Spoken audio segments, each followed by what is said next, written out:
Welcome to journalist journey. ఈరోజు మనతో Telugu Times editor, publisher and CEO C V Subbarao గారు ఉన్నారు. సార్తో మాట్లాడతాం. నమస్తే అండి. నమస్కారం అండి. Oh very happy and after long time we are seeing you. బాగున్నారండి? బాగున్నాండి. జర్నలిస్ట్గా మీరు ఇప్పుడు చాలా పెద్ద పాత్రే తలకెత్తుకున్నారండి. అసలు మీ జర్నీ మొదలవడానికి కారణం ఏంటండి? అంటే ఎక్కడ ఎవరి వల్ల ప్రభావితం అయింది, లేకపోతే మీరు అనుకుంటున్నట్టుగానే ఇలా జర్నలిస్ట్గా అయ్యారా, లేకపోతే? ఇది చాలా గమ్మత్తుగా అయిందండి. యాక్చువల్ నిజం చెప్పాలంటే నేను జర్నలిస్ట్ కాదు. నేను ఆంధ్ర యూనివర్సిటీలో ఎంబీఏ చదివి హైదరాబాద్లో విద్యుత్ సౌధ ఎదుర్కొన్న administrative staff college of India అని ఒక పెద్ద సంస్థ ఉందండి. అందులో నేను మేనేజ్మెంట్ కన్సల్టెంట్గా ఉన్నాను. అక్కడ రామోజీరావు గారు వచ్చారు ఒక అనుకోని పరిస్థితుల్లో. ఇది 1984లో. అప్పుడే 1983లో ఈనాడు ఎంత పెద్ద పాత్ర పోషించిందో మీకు తెలుసు. ఎన్టీ రామారావు గారిని చీఫ్ మినిస్టర్ చేయటంలో నేను నా ఎంతూజియాజంలో ఆయన దగ్గరికి వెళ్ళిపోయి, కంగ్రాచులేషన్ సార్, మీరు ఒక సీఎంని హిందుస్థాన్ లీవర్ బ్రాండ్ లాంచ్ చేశారు అని కొంచెం మేనేజ్మెంట్ భాష మాట్లాడేశాను. ఎట్లాగా అన్నాడు ఆయన. అంటే నేను ఇలా మీరు మొత్తం జరిగిందంతా ఎప్పటికప్పుడు వార్తలు వేసి ఆయన వెంటనే పార్టీ పెట్టి 9 నెలల్లో సీఎం అయ్యే స్టేజ్ తీసుకొచ్చారు అన్నాను. ఆయన క్యాజువల్గా అడిగారు, ఏంటి నీ ప్లాన్స్ ఏంటి అన్నాను. ఏం లేదండి, ఇందులో చేరాను, మళ్ళీ ఏదైనా లైన్ జాబ్ చూసుకుంటాను నేను అని అన్నాను. తర్వాత వారం రోజుల తర్వాత నాకు ఫోన్ వచ్చింది, ఈనాడు ఆఫీస్ నుంచి అండి, చైర్మన్ గారు మిమ్మల్ని పిలుస్తున్నారని. సో నేను ఈనాడులో వసుంధర పబ్లికేషన్స్ సంస్థ, Vasundhara publication is a proprietary concern అండి. రామోజీరావు గారు ప్రొప్రైటరు. అంటే ఈనాడు అనేది ఉషోదయ ఎంటర్ప్రైజెస్, సితారా, విపుల, చతుర, అన్నదాత, ఈ 4 మ్యాగజైన్స్ వచ్చేసి వసుంధర పబ్లికేషన్స్. దానికి అప్పటి వరకు అట్లూరి రామారావు గారు అని ఆయన మేనేజర్గా ఉండి మొత్తం చూసుకునేవారు. అప్పుడే 84లోనే ఉషాకిరణ్ మూవీస్ ప్రారంభమైంది. వాళ్ళు శ్రీవారికి ప్రేమలేఖ సినిమాతో మొదలెట్టారు వాళ్ళ సినిమా ప్రస్థానం. అట్లూరి రామారావు గారు అటు వెళ్ళిపోయారు ఎగ్జిక్యూటివ్ ప్రొడ్యూసర్గా. ఆ పొజిషన్లోకి నన్ను తీసుకున్నారు. నేను ఆ విధంగా యాక్సిడెంటల్గా వచ్చానా, లేకపోతే భగవంతుడు అలా పంపించాడా తెలియదు, కానీ ఆ విధంగా జర్నలిజంలోకి, మీడియాలోకి ఎంటర్ అయ్యాను. నేను బిజినెస్ మేనేజర్గా డెసిగ్నేషన్ ఇచ్చి తీసుకున్నారు. వసుంధర పబ్లికేషన్ మొత్తానికి ఇన్ఛార్జిగా ఉన్నాను. నేను ఆ వర్క్ చాలా సిన్సియర్గా చేస్తున్నాను.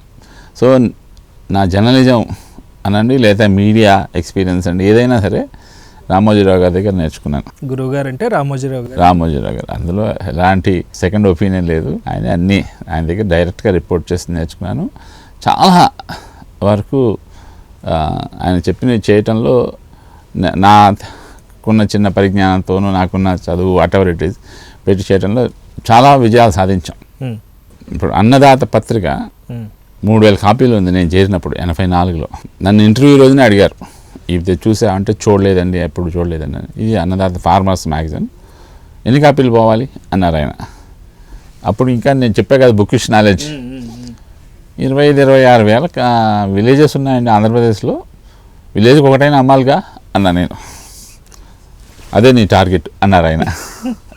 అలవాగ్గా వచ్చింది టార్గెట్ అయిపోయింది. అదే టార్గెట్ అయిపోయింది.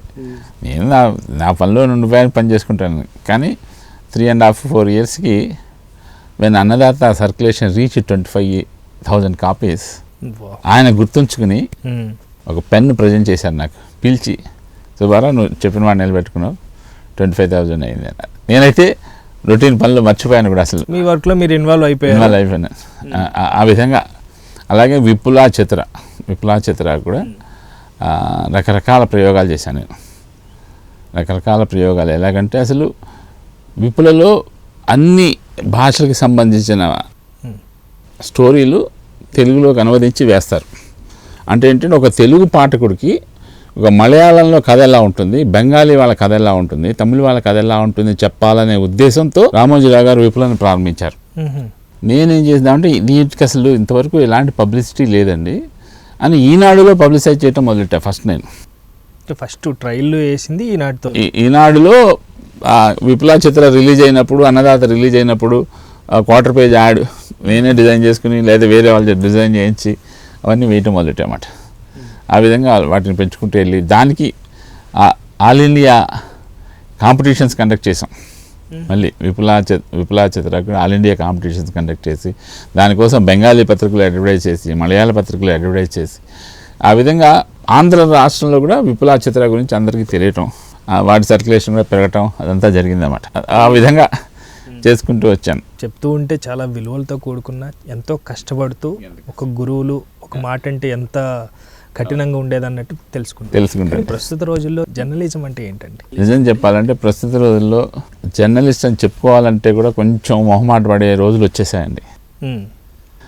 అంటే జర్నలిస్టులు అలా తయారని కూడా కాదు, వ్యవస్థ అలా తయారైంది.